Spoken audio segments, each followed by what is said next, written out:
Hi friends, இன்றைக்கி வந்து பார்த்தீங்கன்னா செவ்வாய்க்கிழமை. இன்றைக்கி மார்னிங் பிரேக்ஃபாஸ்ட்டு லஞ்சு என்னென்னு பார்க்கலாம். அதுக்கு முன்னாடி இன்றைக்கி பிறந்தநாள் கொண்டாடும் அனைவருக்கும் என்னுடைய மனமார்ந்த வாழ்த்துக்களுங்க. இன்றைக்கி வந்து பார்த்தீங்கன்னா காலையில் வந்து கொண்டக்கடலை பிரியாணி தாங்க. அது கூட வந்து ஆனியன் ரைத்தா, இது கூடயும் பார்த்தீங்கன்னா ஒரு முட்டை வேக வச்சு கொடுத்துருந்தாங்க. லஞ்சு பிரேக்ஃபாஸ்ட்டுன்னு செஞ்சுருந்தேன். ஆனால் குழந்தைங்க வந்து பார்த்தீங்கன்னா நான் காலையில் சாப்பாடு சாப்பிட்டுக்கிறோமான்னு சொல்லிட்டாங்க.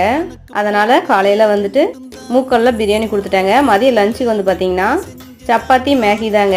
போன டைம் இந்த மாதிரி சப்பாத்தி மேகி செஞ்சுருந்தேன். அதில் வந்து 2 முட்டை உடச்சி ஊற்றிருந்தா நல்லாயிருக்குன்னு சொல்லிட்டு நம்மளுடைய சப்ஸ்கிரைபர் நிறைய பேர் சொல்லியிருந்தாங்க. சரின்ட்டு இன்றைக்கி அதையும் ட்ரை பண்ணிட்டேங்க. மதியம் வந்து சப்பாத்தி மேகிங்க. ஸ்நாக்ஸுக்கு வந்து பார்த்தீங்கன்னா ஆப்பிள். இன்றைக்கி பிரேக்ஃபாஸ்ட் அண்டு லஞ்ச் இவ்வளோதாங்க. ஆவியா தேவகி இவங்க 2 பேத்துக்குமே birthday. Many many happy returns of the day. Uma, Divya, Abhi, Ramani, Nithya, Sarvesh, Lakshith எல்லாத்துக்குமே ஒரு ஹாய்ங்க.